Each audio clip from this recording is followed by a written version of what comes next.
നമസ്കാരം. ഞാനിന്ന് പറയാൻ പോകുന്നത് നമ്മുടെ ഒരു തുടക്കകാലങ്ങളിൽ അറിയാമല്ലോ, ഞാൻ സ്റ്റേജ് ഷോയിലൂടെയാണ് ഞാൻ സിനിമാ രംഗത്തേക്ക് എത്തുന്നത്. ആ സ്റ്റേജ് ഷോകളിൽ ഒരുപാട് സഹായിച്ച ഒരുപാട് വ്യക്തികളുണ്ട്.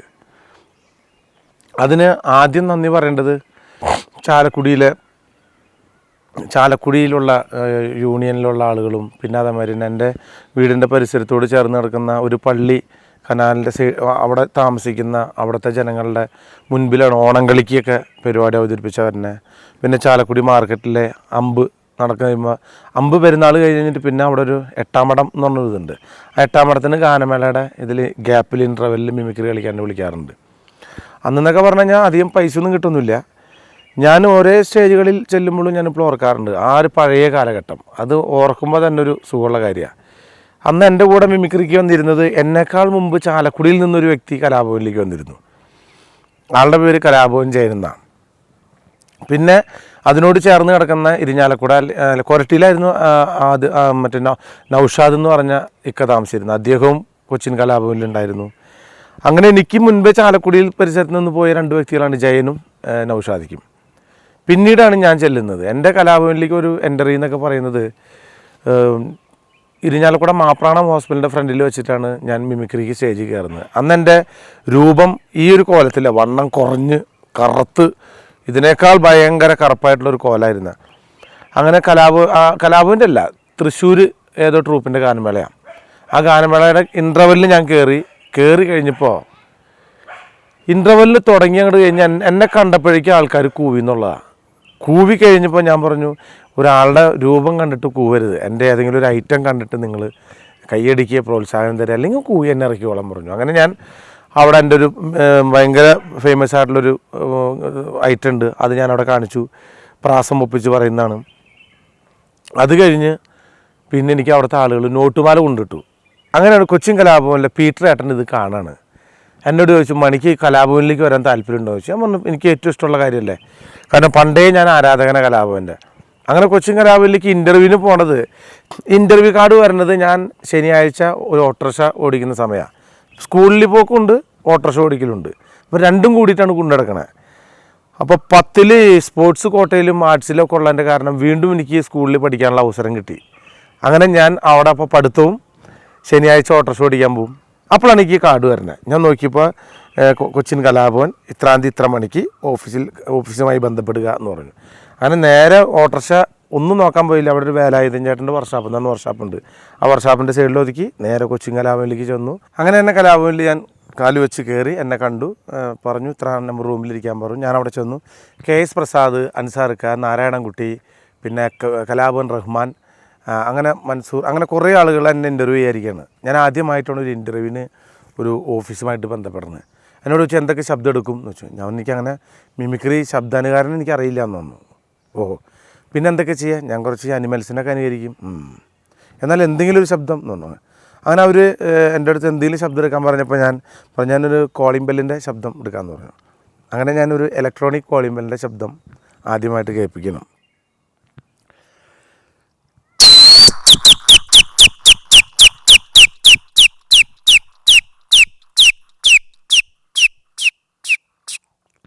ഈ ശബ്ദം കേട്ടപ്പോൾ കലാഭവൻ്റെ അകത്തുനിന്ന് അച്ഛൻ അവിടെ നിന്ന് ചാടി എന്നിട്ട്, ആരാ ഇപ്പോൾ ഒരു ശബ്ദം കാണിച്ചല്ലോ, നമ്മൾ ഇയാളാണ് എന്ന് പറഞ്ഞു. ഇയാളുടെ പേരെന്താ? മണിയെന്നാ. എന്നാ ജോലി? നമ്മൾ ഓട്ടോറിക്ഷ ഓടിക്കും, പിന്നെ സ്കൂളിൽ പോവും. അത് കൊള്ളാലോ, ഒരു വ്യത്യസ്തമായിട്ടുള്ള പരിപാടിയാണല്ലോ, പിന്നെ എന്നാ ശബ്ദം എടുക്കും എന്ന് വെച്ചു. അങ്ങനെ ഞാൻ വേറൊരു ശബ്ദം കൂടി കാണിച്ചു കൊടുത്തു. നമ്മൾ എല്ലാവരും പറയും പാമ്പിനെ മകിടി ഊതിയിട്ട് വിളിക്കാമെന്നുള്ളത്. പാമ്പ് ശബ്ദം കേട്ടിട്ട് വരണമെന്നല്ല, ഈ പാമ്പിന് കാതൊന്നുമില്ല, അതിനിങ്ങനെ ഒരു എന്തോ ശ്രവണ, ഈ ഇവിടെ എന്താ പറയുക, അടി തൊടുമ്പോൾ അതിന് ഭൂമിയുമായിട്ട് ഒരുപാട് ഒട്ടിച്ചേർന്ന് കിടക്കുന്ന എല്ലാ മൃഗങ്ങൾക്കും എനിക്ക് അവനെ ഭൂകമ്പം വരുന്നത് വരെ അവർക്ക് അറിയാൻ കഴിയുന്നുള്ളൂ, സുനാമി വരുന്നത് വരെ അറിയാൻ കഴിയുന്നുള്ളതാണ്. പക്ഷെ എന്നാലും നമ്മൾ ഈ പാമ്പിനെ ഇങ്ങനെ ഈ മകിടി കാണിക്കുമ്പോൾ ഈ പാമ്പ് തല ആട്ടണത് ഇതിനെന്തോ തിന്നാൻ കൊടുത്താന്ന് വിചാരിച്ചിട്ടാണ് ഇത് ഇടയ്ക്കിടയ്ക്ക് വന്നിട്ട് അത് എനിക്ക് തായോ എന്ന് പറയുന്നത്. അതുകൊണ്ട് മകിടിയുടെ ശബ്ദമാണ് പിന്നെ ഉണ്ടാക്കിയത്.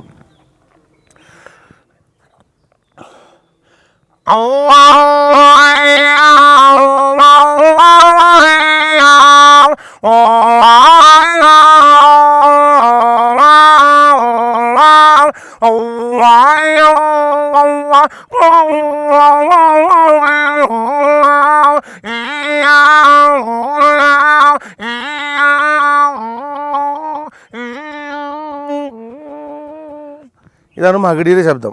മകിടിയുടെ ശബ്ദം കുറച്ചുകൂടി നന്നായിട്ട് ചെയ്യാം. ഇന്നലെ പകൽ 1 മണിക്ക് ഒരു പുഴയിൽ പോയി കിടന്ന വെളുപ്പിന്, അതായത് ഒരു 12-1 മണി അതിൻ്റെ ഷൂട്ടിങ് കഴിഞ്ഞപ്പോൾ ആ വെള്ളത്തിൽ കിടന്നതിൻ്റെ ജലദോഷം ഇപ്പോഴും ഉണ്ട്. ചെറിയൊരു ശബ്ദത്തിന് കനവുണ്ട്. അങ്ങനെയാണ് മിമിക്രിയിൽ ഓരോന്ന് ചെയ്തു തന്നത്. പിന്നെ എല്ലാവരും പറഞ്ഞു ഇവിടെ മിമിക്രിക്ക് എടുക്കുന്നതുകൊണ്ട് കുഴപ്പമില്ല, പക്ഷേ ഏതെങ്കിലും ഒരു സിനിമാ താരത്തിൻ്റെ ശബ്ദം അനുകരിക്കണം. കാരണം ഓരോരുത്തരെ ക്ഷണിക്കുമ്പോൾ അത് കാണിക്കണമെന്ന് പറഞ്ഞു. അപ്പം ഞാൻ എന്ത് ചെയ്തു, ആദ്യം ഒരാളുടെ സൗണ്ട് കേൾപ്പിക്കുന്നു പറഞ്ഞപ്പോൾ ഞാൻ എന്ത് ചെയ്യുന്നു വെച്ചിട്ടുണ്ടെങ്കിൽ മാമുക്കോയുടെ ശബ്ദം. മാമുക്ക എനിക്ക് ഭയങ്കര ഇഷ്ടമാണ്. അപ്പോൾ നമ്മൾ മാമുക്കോനെ ചെയ്യേണ്ട കാര്യം എന്ന് വെച്ചിട്ടുണ്ടെങ്കിൽ ആദ്യം സിഗരറ്റിൻ്റെ പാക്കറ്റിൽ വൈറ്റ് ഇതെടുക്കുക. അതെടുത്തിട്ട് നമ്മൾ മെല്ലെ അങ്ങോട്ട് കീറി കളയാം. അതിങ്ങനെ കീറി എന്താണെന്ന് വെച്ചാൽ മാമുക്കക്ക് വേണ്ട കുറേ സാധനങ്ങൾ അതിന് പ്രത്യേകത ഉണ്ട്. അത് കീറിയിട്ട് നമ്മൾ ഇങ്ങനെ എടുക്കുക. ഇങ്ങനെ എടുക്കുമ്പോൾ അതൊരു പല്ല് ഷേപ്പിൽ വരും. എന്നിട്ട് നമ്മൾ എന്താ വെച്ചിട്ടുണ്ടെങ്കിൽ ഇങ്ങോട്ട് വയ്ക്കാം. വെച്ചിട്ട് ഇങ്ങനെ അണിക്കുക, നന്നായിട്ട് വയ്ക്കാം. കേട്ടോ പറച്ചോനെ നമുക്ക് സംസാരിക്കാൻ പറ്റില്ല. കാരണം സിനിമ കാണുമ്പോൾ അത് ശബ്ദം എടുക്കാമെന്ന് വെച്ചാൽ വലിയ ബുദ്ധിമുട്ടാണ്. ഇപ്പോൾ നമ്മുടെ ശബ്ദം വരെ അറിഞ്ഞിരിക്കുകയാണ്.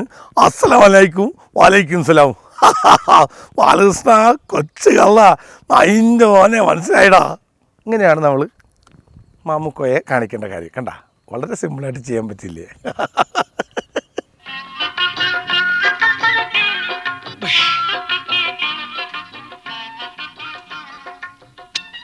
പറ്റില്ല ബാലകൃഷ്ണ, എന്ത് വർത്താനമാണെന്ന് നമുക്ക് വർത്താനം പറയാൻ തീരെ സമയമില്ലാന്ന്. I'm not free. പിന്നെ കാണാം. എന്താണ് ബാലകൃഷ്ണ കൊച്ചു കള്ള. അപ്പോൾ പിന്നെ മിമിക്രിയിലുണ്ടായ അനുഭവം എന്ന് പറയുന്നത്, ഞാൻ ഒരു മിമിക്രിക്ക് പോയ സമയത്ത് അന്ന് ആദ്യമായിട്ട് ഈ കള്ളുകൂടിയൻ്റെ ഐറ്റം ഉണ്ടാക്കിയത് ഞാനാണ്. അതും ഞങ്ങളുടെ പ്രോഗ്രാമിൻ്റെ ആർട്ടിസ്റ്റുകൾ സ്റ്റേജിൽ പരിപാടി അവതരിപ്പിച്ചുകൊണ്ടിരിക്കുമ്പോൾ ഞാൻ ഈ ഓഡിയൻസിൻ്റെ ഉള്ളിൽ നിന്നൊരു കള്ളുകൂടിനായിട്ട് കയറി വരുമ്പോൾ ഞങ്ങളുടെ ആർട്ടിസ്റ്റുകൾ എന്നെ വിളിച്ച് പറയും, ഈ പരിപാടി നടത്തുന്ന കമ്മിറ്റിക്കാർ ആരെങ്കിലും ദയവ് ചെയ്ത് ഏതോ ഒരു മദ്യപാനി ഇതിന് കുഴപ്പം ഒപ്പിച്ചുകൊണ്ടിരിക്കുകയാണ്, അദ്ദേഹത്തെ പിടിച്ചു മാറ്റാണ്ട് പരിപാടി തുടങ്ങില്ല എന്ന് പറയുമ്പോൾ ഞാൻ ഈ ഓഡിയൻസിൻ്റെ ഉള്ളിൽ നിന്ന് ഞാൻ പറയും, ആരായാലും ഇവിടെ ഒരു ഇതില്ല, എൻ്റെ കമ്മിറ്റിക്കാരാരാ. അങ്ങനെ പറഞ്ഞ് ബഹളം ഉണ്ടാക്കിയ പല സ്ഥലങ്ങളിൽ നിന്നും എനിക്ക് നല്ല ഇടി കിട്ടിയിട്ടുണ്ട്. ഇടി കിട്ടാന്ന് വെച്ചിട്ടുണ്ടെങ്കിൽ കമ്മിറ്റിക്കാർ വരുന്ന കാണുന്ന അതേ സ്പീഡിൽ ഞാൻ ഓടും സ്റ്റേജിൽ ചെന്ന് കഴിഞ്ഞാൽ നമ്മളെ കണ്ടറിയാം, അയ്യോ ഇത് മിമിക്രി ആയിരുന്നു. അപ്പോഴാണ് സത്യസന്ധമായിട്ട് അറിയുന്നത്. ഞാൻ അങ്ങനെ എറണാകുളത്തൊരു ഷോയ്ക്ക് ഞാനവിടെ ചെന്നു. കലാഭവൻ്റെ അച്ഛൻ ഞങ്ങളുടെ പരിപാടി എങ്ങനെ ഉണ്ടെന്ന് അറിയാൻ ടെസ്റ്റ് ചെയ്യാൻ വന്നിരിക്കുക. പൊളി പരിപാടിയാണോ നല്ല പരിപാടിയാണോ എന്നറിയാൻ. അങ്ങനെ അച്ഛൻ ഈ ഐറ്റം കണ്ടിട്ടില്ല. അങ്ങനെ അച്ഛൻ ഫ്രണ്ടിൽ നിന്ന് ആസ്വദിച്ചുകൊണ്ടിരിക്കുമ്പോൾ ഞാൻ ബാക്കിൽ നിന്ന് കലാഭവൻ്റെ അച്ഛനാ കലാഭവൻ്റെ പരിപാടി. അച്ഛൻ ഒരു ഓട്ടോ ഓടിയിട്ട് ഏത് വഴിക്ക് അച്ഛൻ പോയെന്നറിയില്ല. പക്ഷേ അച്ഛൻ പോയതിൻ്റെ പുറകെ പരിപാടിയൊക്കെ അന്തസ്സായി. പിന്നീട് ന്യൂ ഇയർ ആഘോഷിക്കാനായിട്ട് ന്യൂ ഇയർ പരിപാടിക്ക് മാഹിലി വന്നു. ഈ അച്ഛനെ പേടിപ്പിച്ച എൻ്റെ പിറ്റേ ദിവസം അവിടെ നിന്ന് നല്ല ചാപ്പാട്. എൻ്റെ ചുണ്ടൊക്കെ ഈ കോലത്തിലേക്ക് ഇടി കിട്ടിയിട്ടു. ചുണ്ട് കീറി, ഷർട്ട് ജുബ്ബ കീറി വന്നിട്ട് പറഞ്ഞു, ഞാൻ കിടക്ക കലാഭവൻ്റെ മുകളിൽ. അച്ഛനിങ്ങനെ കാണിക്കുള്ളൂ, മണിയെ ഇനി വിളിച്ചാൽ പറഞ്ഞു. ഞാൻ വന്നു ഇതൊക്കെ വെച്ചിട്ട് വന്നേക്കാം. എന്നെ ആ സൈഡ് വീർത്തിരിക്കുന്നത് അല്ല, ചെറിയ കുടിയേൻ്റെ ഒരു ഐറ്റം ഉണ്ടായി കിട്ടണമല്ലോ. ഞാൻ ഓട്ടേ എനിക്കും എൻ്റെ കർത്താവിനെ അറിയത്തുള്ളൂ. അതിന് കിട്ടിയതാ, നന്നായി. പക്ഷെ അച്ഛൻ്റെ ആ വാക്ക് കേട്ടപ്പോൾ എനിക്ക് വരെ ചിരി തോന്നി. അങ്ങനെ ഈ കള്ളുകൂടിൻ്റെ ഐറ്റം അവതരിപ്പിച്ചിട്ട് കുറേ സ്ഥലത്ത് നിന്ന് പ്രശ്നങ്ങളുണ്ടായിട്ടുണ്ട്, കാര്യങ്ങളുണ്ടായിട്ടുണ്ട്. അത് നമ്മൾ അവതരിപ്പിക്കുന്നതിൻ്റെ ക്രെഡിറ്റായിട്ട് ഞാൻ കൂട്ടിയിട്ടുള്ളൂ. കാരണം ചില കള്ളുകൂടിയന്മാരെ അങ്ങനെയാണ്, എന്തെങ്കിലും നമ്മളോട് കാര്യങ്ങൾ നമ്മളോട് പറയുന്നുണ്ട് അവർക്ക്. അപ്പോൾ അവർ പറയണതെന്ന് വെച്ചിട്ടുണ്ടെങ്കിൽ നമ്മൾ അല്ലേ എന്തേ നമ്മൾ ശരിയല്ലേ, ഞാൻ പറഞ്ഞത് ശരിയല്ലേ. അപ്പോൾ ഈ അതാണ് ഇപ്പം നമ്മൾ സരസുവിൻ്റെ മോളും നമ്മളെ രാഘവൻ്റെ മോനും തമ്മിൽ എന്തേ അപ്പോൾ ഇങ്ങനെ അവതരിപ്പിക്കുന്ന കുറേ അവർക്ക് നമ്മളോട് പറയാൻ കുറേ കാര്യങ്ങളുണ്ട്, പക്ഷെ പറയാൻ പറ്റാത്തതിൻ്റെ അവസ്ഥയാണ്. അങ്ങനെ ഒരുപാട് കള്ളുകൂടിയന്മാരുടെ ഐറ്റംസിൽ തന്നെ നമ്മൾ ഒരുപാട് കാണിച്ചിട്ടുണ്ടെന്നുള്ളതാണ്. അപ്പോൾ മിമിക്രിയിൽ നിന്നും ഇങ്ങനെയും ഒരു അനുഭവം ഉണ്ടായിട്ടുണ്ട്. ചാലക്കുടി രാമേട്ടന്റെ മോമനുണ്ട് വെള്ളം അടിച്ച് പൂക്കുറ്റിയായിട്ട് വന്നത്.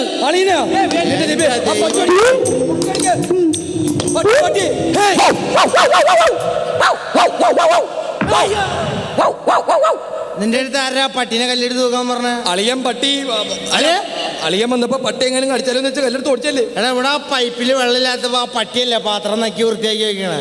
അത് ഞാൻ അറിഞ്ഞില്ല. എന്താണ് ഇതൊക്കെ നാട്ടു നടപ്പാ? കുമാര നീ നല്ല പൂസിലുള്ള വന്നേക്കണേ. അത് ഞാൻ ഇത്തിരി പൂസില്ല.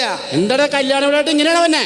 കല്യാണ വീടായിട്ട് ഇങ്ങനെ അല്ലാണ്ട് എങ്ങനെയാ വരാ? നമ്മളെ സരസുന്റെ വീട്ടില് കല്യാണം വിളിക്കാരെ പോയേ? സരസുന്റെ വീട്ടിൽ അമ്മാവൻ പോയി. മാവൻ പോയി. എന്റെ വീട്ടിലാരാ വന്നേ? നിന്റെ വീട്ടിൽ മുനിസിപ്പാലിറ്റി ജോലിയുള്ള നമ്മുടെ അളിയനെ വിട്ട്. എന്റെ വീട്ടില് മുനിസിപ്പാലിറ്റി ജോലി അളിയാൻ. അതെ. നമ്മള് മൂന്നാം കൂടിയിലെ മോൻ. നിങ്ങളൊന്നും പറഞ്ഞിട്ട് കാര്യമില്ല, മനസ്സിലായ? ഒക്കെ എന്നെ വേണം പറയാൻ. നിന്റെ കഴുത്തിൽ എന്താ പറ്റിയ? ചോര ഉണ്ടല്ലോ പൊട്ടിയിട്ട്. അതൊരു ഇല വീണതാ. ഇല വീണ ഈ മാതിരി പൊട്ടുവോ? പിന്നെ തെങ്ങിന്റെ ഇല വീണ പൊട്ടില്ലേ? അത് ശരി. എടാ ഈ കല്യാണ വീടാകുമ്പോ നിനക്ക് കുറച്ച് ശുഷ്കാന്തിയൊക്കെ വേണം. എനിക്ക് എന്റെ ശുഷ്കാന്തിക്ക് ഒരു കുറവില്ല. അതൊന്നും പറഞ്ഞ ഇവിടേക്ക് നിങ്ങളുടെ മകളെയും കൊണ്ടുവരില്ല, ആ മോളെയും ഞങ്ങൾ കൊണ്ടുവരില്ല. ശാന്തമ്മേന്റെടാ. ശാന്തമ്മനെ ഞാൻ അവിടെ ഇരുത്തിയൊക്കെ അങ്ങോട്ട് കടത്തില്ല. എന്റെ ചേട്ടാ ഒന്ന് വന്ന് കിടക്ക്, പായ വിരിച്ചേക്കുന്നു. അവള് വന്നപ്പോഴേക്കും വായ വിരിച്ചോ? എടാ മോളെന്തിയടാ? മോളാ? ആ. അയ്യോ, എന്റെ മോള് അച്ഛന്റെ മോളുടെ മോളായതുകൊണ്ട് പറയല്ല. ആ കോളനിയിലേക്ക് ഇത്രയും വൃത്തികെട്ടൊരു കൊച്ച് ഇല്ലാന്ന് പറയാം, മനസ്സിലായ? ഇവിടെ എന്തൊരു ഡിസ്കഷൻ. എടാ നാളത്തെ സദ്യക്ക് എന്തോ ഒരു അരി ഇടണമെന്നതിനെ പറ്റി ആലോചിക്കായിരുന്നു. എന്റെ നാളത്തെ സദ്യക്ക് 2 പറ അരി ഇട്ട മതിയാവോ? നാളത്തെ സദ്യക്ക് 2 പറ അരി മതിയാവും. പോരായിക വരുമോ? പോരായ വരും. അപ്പൊ 2 പറ അരി ഇടല്ലേ? 2 പറ ഇടാം. കൂടുതലാവോ? കൂടുതലാവും. പിന്നെ ഇതിനെ ഇടണേ? ആ ഇതിനെ ഞാൻ ചോദിച്ചേ. അച്ഛൻ എവിടെയെങ്കിലും പോയി ഇടുന്നേ? ആ പാചകക്കാരൻ എംബ്രാന്തിരി വരാന്നുണ്ട്, അയാളെ കാണലില്ല. ഇവനാരാ? അതാണ് പാചകക്കാരൻ എംബ്രാന്തിരി. പാചകക്കാരെ എംബ്രാന്തിരി. ഇവൻ കരിന്തിരി പോലെ ഉണ്ടല്ലോ. എംബ്രാന്തിരിയോ? നമ്മൾക്ക് ഇവിടെ എന്തൊരു വകുപ്പുള്ളത്? എടാ ഇവിടത്തെ പാചകത്തിന്റെ ഫുൾ ഉത്തരവാദിത്തം നിന്നെ ഏൽപ്പിക്കുകയാണ്. ഇവിടുത്തെ പാചകത്തിന്റെ അതെ ഇവിടുത്തെ എല്ലാ കാര്യങ്ങളും നോക്കി നീ നടത്തണം അല്ലേ? ഓക്കെ. ഈ പാചകം ഞാൻ ഏറ്റു. അച്ഛൻ പോയിക്കോ. അച്ഛൻ പോ. ഇവൻ ഇത് നീലത്തിന്റെ പാടമുണ്ട് ചുപ്പടിച്ചുണ്ടാക്കിയേക്ക. എപ്പ വന്നു? എപ്പ വന്നു? ഞാൻ വന്നിട്ട് 10-28 വർഷമായിടാ. 1-1-71 വന്നതാ. അതല്ല ചോദിച്ചത്, എപ്പോ ഇവിടെ വന്നു? നീ എന്തിട്ട് എടുക്കണേ? ഞാൻ വെണ്ടക്ക അരിയുന്നു. വെണ്ടയ്ക്ക അരിയുന്നു. എങ്ങനെ അരിയണ്? കണ്ടൂടെ വട്ടത്തില്? വെണ്ടയ്ക്ക നീളരിയടാ. വെണ്ടയ്ക്ക നീളരിയടാ. വെണ്ടക്ക എന്തിനാ നീളത്തിലരിയണ? നീളരിയടാ. നീളരിയടാ. ആയിക്കോട്ടെ. വെണ്ടയ്ക്കയുടെ തൊണ്ട് കളയടാ. തൊണ്ട് കളയണ എന്തിനാ? തൊണ്ട് കളയടാ. തൊണ്ട് കളയണം എന്നാ? അതിന്റെ കുരു പുറത്തെടുക്കടാ. കുരുവാ? കുരു കുരു പുറത്തെടുക്കടാ. പുല്ലനാർമണിയമ്മ പൂമുല്ലക്കാമേ. നീ ആരെ കോർസ് പാടാൻ? അല്ല പാട്ട് പാടിയപ്പോ ഏറ്റുപാടിയില്ല. കുരു എടുക്കടാ. കുരു എടുത്തു. കുരു എണ്ണടാ. എണ്ണണോ? കുരു എണ്ണ. കുരു എണ്ണടാ. എണ്ണി. എണ്ണി മാറ്റി അത് തക്കാളി. തക്കാളി എണ്ണടാ. എന്റെ കുമാരേട്ടാ പായ വിരിച്ചിരിക്കുന്നു, വന്ന് കിടക്ക്. സമയം എന്തായിന്നറിയോ? നീ വേറെ ആരെങ്കിലും വിളിച്ചു കിടത്തിന് കുറച്ചു നേരം? ഭാര്യയല്ലേ വിളിക്കണ, ചെല്ല്. എന്നാ നീ ഒന്ന് പോയി ഹെൽപ്പ് ചെയ്യടാ. ഞാൻ പോയിട്ട്. അന്യന്റെ ഭാര്യയായിട്ട് ഡിവോൾഫിക്കേഷനാ? താനല്ലേ പറഞ്ഞ ചെല്ലാൻ? നീ ചെല്ലാൻ പറഞ്ഞ അങ്ങട്. തക്കാളി എണ്ണടാ. തക്കാളി എണ്ണ. തക്കാളി എണ്ണടാ. തക്കാളി എണ്ണ വെച്ചോ? എണ്ണി. എന്നിട്ട് അപ്പുറത്ത് ചെയ്യണേ കടുക്. കടുക്. കടുക്. കടുക് എണ്ണി വെച്ചേക്കണേണ്. ആ എണ്ണി വെച്ചതാ. കടുക് ആരെങ്കിലും എണ്ണോടാ. കടുക് വിളിക്കുന്നുണ്ട്. അതെന്റെ പെണ്ണല്ല. ആണെങ്കിലും വിളിക്കുന്നുണ്ട്. പശു പശു ഇത്തിരി വൈക്കോലിട്ടോടി ചെല്ല്. പശുവിന് ഞാൻ വൈക്കോലിട്ട് കൊടുക്കണല്ല. കുറച്ചിട്ട് കൊടുത്തേര് വിശന്നിട്ടായിരിക്കും. അത്ര വലിയ പണിക്ക് നിൽക്കണല്ല. കുറച്ചിട്ടോട് അതിനെങ്കിലും ഒരു ഗുണം ഉണ്ടാവും. ഞാൻ ഇട്ട് കൊടുക്കില്ലടാ. ഇട്ട് കൊടുത്താൽ എന്താണ്? ഇട്ട് കൊടുത്താൽ എന്താണ്? കുറച്ചിട്ട് കൊടുത്താൽ എന്താണ്? പശുവിന് വൈക്കോലിട്ട് കൊടുത്തിട്ട് പശു ചാണിട്ടാ നിന്റെ അപ്പം വന്ന് കോരടാ. എന്റെ അപ്പം ഇനി വന്നെങ്കിൽ വലിയ പണിയാ. ഓ എന്റെ തല കണ്ടപ്പോഴേക്ക് അപ്പം പോയി. കുമാരേട്ടാ, വന്ന് കിടക്ക്, പായ വിരിച്ചിരിക്കുന്നു. നീ നിന്റെ അപ്പനെ വിളിച്ചെടുത്തീ. കറക്റ്റ്. പായായിട്ടാണ്. ഞാൻ പോയിട്ട് വരാം. എന്തിനാ അപ്പുറത്ത് തിളക്കണേ? അത് പായസം. പായസം. പായസത്തില് പുളി പിഴിഞ്ഞൊഴിക്കടാ. അയ്യേ, പായസത്തില് പുളി പിഴിഞ്ഞൊഴിക്കടാ. പൂന്തേനരുവി ഒഴിച്ചു. ഒഴിച്ചാ പപ്പടം മറക്കടാ. പപ്പടം ഇടാ. പപ്പടം മറക്കടാ. എന്താടാ പപ്പടം എന്നെ നോക്കിട്ട് തണ്ടല് നിർത്തണ? പപ്പടം എന്താടാ തണ്ടല് നിർത്തണേ? പപ്പടം മുരിഞ്ഞു തന്നെയല്ലേ? എന്റെ കാറ്റ് കുത്തിയാടാ പപ്പടത്തിന്റെ. പപ്പടത്തിന്റെ കാറ്റ്.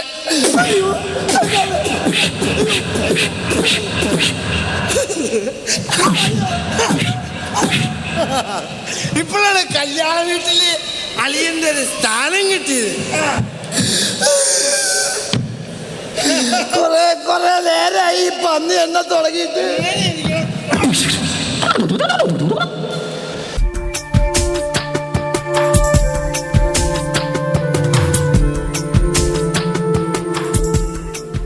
പിന്നെ ഞാൻ ഡ്രൈവിംഗ് പഠിച്ചത് കലാഭവനിലൂടെയാണ്. എന്നെ ആരും ഡ്രൈവിംഗ് പഠിപ്പിച്ചിട്ടില്ല കേട്ടോ. പക്ഷേ ഇന്ന് ഞാൻ ഓർക്കുന്നുണ്ട്, ഞാൻ കൊച്ചിൻ കലാഭവൻ്റെ വണ്ടി ഓടിച്ചിരുന്ന ജോർജേട്ടൻ. ജോർജേട്ടൻ്റെ വീട് വടുതലല്ല. അപ്പോൾ ജോർജേട്ടൻ പറയും, മണിയൊരു പണി, ഞാനല്ല ലീഡർ അന്ന് കലാഭവൻ്റെ, മണിയൊരു പണി എൻ്റെ അടുത്ത് വന്നിരുന്നോളൂ, ഞാൻ ഡ്രൈവിംഗ് പഠിപ്പിച്ചു തരാം. അങ്ങനെ ഞാൻ ഒരു ദിവസം നോക്കുമ്പോൾ എന്നെ സുഖമായിട്ട് ഞങ്ങൾ കൂത്തുപറമ്പ് സംഭവമൊക്കെ കഴിഞ്ഞ് എൻ്റെ ഒരു മാസം കഴിഞ്ഞിട്ട് ഞങ്ങളുടെ അവിടെ ക്രമസമാധാനം ഇതിന് വേണ്ടിയിട്ട് ഞങ്ങളുടെ ഒരു മിമിക്രിയും കാര്യങ്ങളൊക്കെ ഉണ്ടായിരുന്നു. അതിന് ഞാൻ പോയി തിരിച്ചു വരുമ്പോൾ എൻ്റെ അടുത്ത് പറഞ്ഞു, ഇവിടുന്ന് ഇഷ്ടം പോലെ ഓടിക്കാൻ സമയമുണ്ട്, ഓടിച്ചോളൂ എന്ന് പറഞ്ഞു. അങ്ങനെ ഞാൻ എൻ്റെ ഒരു എൻ്റെ കാലിപ്പുറത്ത് ജോർജേട്ടൻ സ്റ്റിയറിംഗ് എനിക്ക് തന്നേക്കുന്നു. ഞാൻ ഭയങ്കര ഹൈ സ്റ്റൈലിൽ ഓടിച്ചുകൊണ്ടിരിക്കുന്നത്. ജോർജേട്ടനും തന്ന് ഭയങ്കര ചിരി, ഓടിച്ചോ എന്ന് പറഞ്ഞു, വേഗം പഠിച്ചോളൂ എന്ന് പറഞ്ഞു. പിന്നെ ഒരു വെളുപ്പിന് 3-3:30 ഈ പോക്ക് പോകണം കേട്ടോ. ഞാൻ പിന്നെ കാണുന്നത് എൻ്റെ കയ്യിൽ സ്റ്റിയറിംഗ് ഉണ്ട്, പക്ഷേ ജോർജേട്ടൻ നല്ല വലിയ ബ്രേക്കും ക്ലച്ചും സാധനമൊക്കെ ജോർജേട്ടൻ്റെ കയ്യിലാണ്. അങ്ങനെയാണ് ആദ്യമായിട്ട് പറയാതെ കണ്ട് എന്നെ ക്ലച്ച് ഏതാ, ആക്സിലേറ്റർ ഏതാ, ബ്രേക്ക് ഏതാന്ന് പഠിച്ചിട്ട് വണ്ടി ഓടിച്ചു. കശ്മാവും ജില്ല ഒരെണ്ണം ഞാൻ കൊണ്ടുവന്നു വണ്ടിയുടെ കൂടെ തന്നെ. അതൊഴിച്ച് ബാക്കി അപകടങ്ങൾ വേറെ ഒന്നും ഉണ്ടായിട്ടില്ല. പിന്നെ എൻ്റെ വണ്ടി പോണ കണ്ടപ്പോൾ തന്നെ ആൾക്കാർക്ക് മനസ്സിലായി ഇതെന്തോ പന്തിക്കേടുണ്ട്, അതുകൊണ്ട് കുറച്ച് മാറി നിൽക്കാന്നുള്ള ലെവലിൽ. പക്ഷേ വണ്ടി കൃത്യമായിട്ട് എത്തിച്ചു. അങ്ങനെ പഠിപ്പിക്കാതെ തന്നെ ഡ്രൈവിങ്ങും പഠിച്ചു എന്നുള്ളതാണ് ഏറ്റവും വലിയ സത്യം. അങ്ങനെ കലാഭവനിൽ നിന്ന് അങ്ങനെ ഒരു പാടുണ്ടായി. പിന്നെ കലാഭവനിൽ നിന്ന് കിട്ടിയ കൃത്യനിഷ്ഠ, നമ്മൾ ഒരു സ്ഥലത്ത് ചെല്ലേണ്ട സമയത്ത് ചെല്ലുക, അങ്ങനെ പല പരിപാടികളുണ്ടാവും. പിന്നെ മിമിക്രിയിൽ ഏറ്റവും കൂടുതൽ കളിയാക്കുക ആക്ഷേപമാണല്ലോ. അല്ലെങ്കിൽ ചാക്യാർ കൂത്ത് പോലെ തന്നെയാണ് ഒരു മിമിക്രി എന്ന് പറഞ്ഞ കലയും. അതിൽ കളിയാക്കുന്ന ഒരുപാട് സംഭവങ്ങളുണ്ട്. അതിൽ ചിലപ്പോൾ പള്ളിയിൽ അച്ഛനെ കളിയാക്കും, പോലീസിനെ കളിയാക്കും, രാഷ്ട്രീയക്കാരനെ കളിയാക്കും, ഡോക്ടറെ കളിയാക്കും, വക്കീലിനെ കളിയാക്കും, മൃഗങ്ങളെ കളിയാക്കും, പൊതുജനത്തെ. അതൊക്കെ ഒരു തമാശ രീതിയിലൂടെയാണ് മിമിക്രി എല്ലാം പോകാറെന്നുള്ള ഞാൻ കണ്ടിടത്തോളം കേട്ടോ. നമ്മൾ സിനിമാ താരങ്ങളെ അനുകരിക്കുക, അങ്ങനെ ഒരുപാട് അങ്ങനെ മിമിക്രിയിൽ നിന്ന് കിട്ടിയ അനുഭവങ്ങളാണ് ഇതൊക്കെ. പിന്നെ ഞാൻ പറഞ്ഞില്ലേ, കലാഭവൻ്റെ ഒരു അച്ചടക്കവും ഇത് തന്നെയാണ് നമ്മളെ ഇന്ന് സിനിമയിൽ കൊണ്ടുവന്നിട്ടുള്ള നമുക്ക് അങ്ങനെ ഓരോരുത്തരായിട്ട് പെരുമാറി പോകാനുള്ളൊരു ഗുണവും കിട്ടിയിരിക്കുന്നത്. അപ്പോൾ നമ്മൾ ഇന്നത്തെ എപ്പിസോഡ് ഇവിടെ നമ്മൾ വൈൻഡപ്പ് ചെയ്യാണ്. തീർച്ചയായിട്ടും അടുത്ത എപ്പിസോഡ് നമുക്ക് കാണുമ്പോൾ ഇതിലും പുതിയ വിശേഷങ്ങളുമായിട്ട് നമുക്ക് വരാം. ഇന്ന് നമുക്ക് എൻ്റെ ഒരു പഴയ ഒരു നാടൻ പാട്ട് കേൾക്കാം നമുക്ക്. അത് ഞാൻ പണ്ട് പാടിയ പാട്ടാണ്. പണ്ടും പറഞ്ഞു ഞാൻ കുഞ്ഞാഞ്ഞോട് ചന്തുള്ള പെണ്ണിനെ കെട്ടണ്ടാന്ന്, ചന്തുള്ള പെണ്ണിനെ കെട്ടിയ മൂലം ആയസും പോയി എൻ്റെ അഴകും പോയി. അണ്ണാൻ ചാടണ ചേലി കണ്ട് പിന്നെ മന്നൻ ചാടിയല്ലോ കുഞ്ഞാഞ്ഞ്, അണ്ണാൻ ചാടണ ചേലി കണ്ട് പിന്നെ മന്നൻ ചാടിയല്ലോ കുഞ്ഞാഞ്ഞ്. ആണിനോതിങ്ങണ പെണ്ണല്ലെങ്കിൽ പിന്നെ ജമ്മൻ തുലഞ്ഞില്ലേ കുഞ്ഞാഞ്ഞ്, ആണിനോതിങ്ങണ പെണ്ണല്ലെങ്കിൽ പിന്നെ ജമ്മൻ തുലഞ്ഞില്ലേ കുഞ്ഞാഞ്ഞ്. പണ്ടും പറഞ്ഞു ഞാൻ, എന്താ പറഞ്ഞേ, പണ്ടും പറഞ്ഞു ഞാൻ കുഞ്ഞാഞ്ഞോട് ചന്തുള്ള പെണ്ണിനെ കെട്ടണ്ടാന്ന്. അന്തിയൊരുങ്ങണ് ആദിയൊരുങ്ങണ് ആർക്ക് കാണാനാ കുഞ്ഞാഞ്ഞ്, അന്തം ചമയാണ് ആദിയൊരുങ്ങണ് ആർക്ക് കാണാനാ കുഞ്ഞാഞ്ഞ്. അന്തിക്കൊരുങ്ങി ചന്തയെ പോണത് പെണ്ണിന് പാടുണ്ടോ കുഞ്ഞാഞ്ഞ്, അന്തിക്കൊരുങ്ങി ചന്തേ പോണത് പെണ്ണിന് പാടുണ്ട കുഞ്ഞാഞ്ഞ. എന്നടാ